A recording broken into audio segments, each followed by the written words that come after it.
I think board games are very exciting. You're literally playing with the art, and there's opportunities there, new opportunities that exist right now in the board game industry for people to make exciting things and for your art to be on a shelf, on a table. My name is Kwanshai Moria, and I'm a board game illustrator.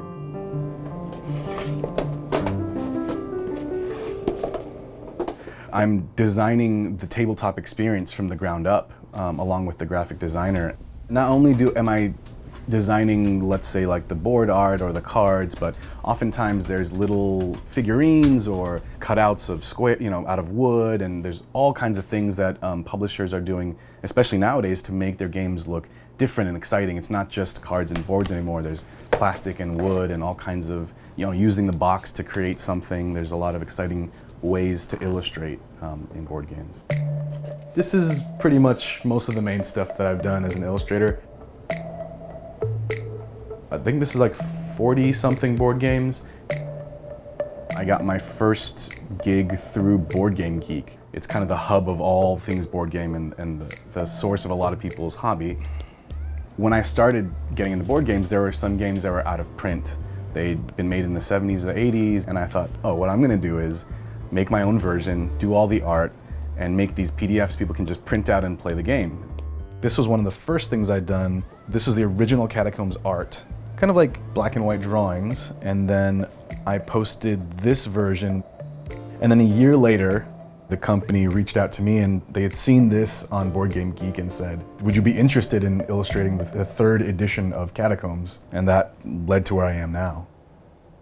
The way it usually works is there's a board game designer. The designer creates a game, shows the prototype to a publisher.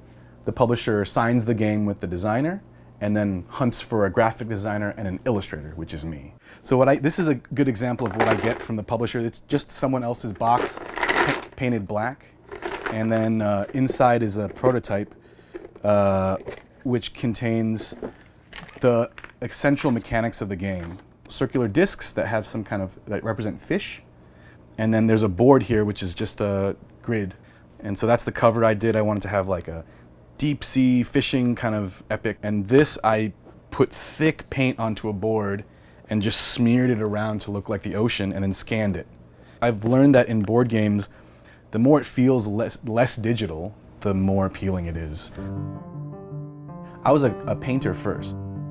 I painted large sci-fi paintings of people, and I'm good at that. So my sense of color, I think, is maybe one of my stronger skill sets.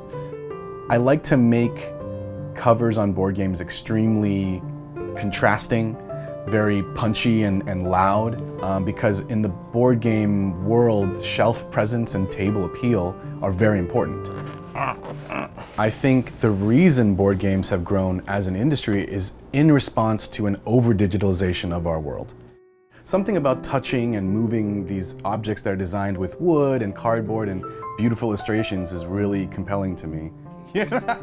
When you have people around a table with it, it turns into a whole night of laughter or fun, or you can be transported to another world and do something with other people.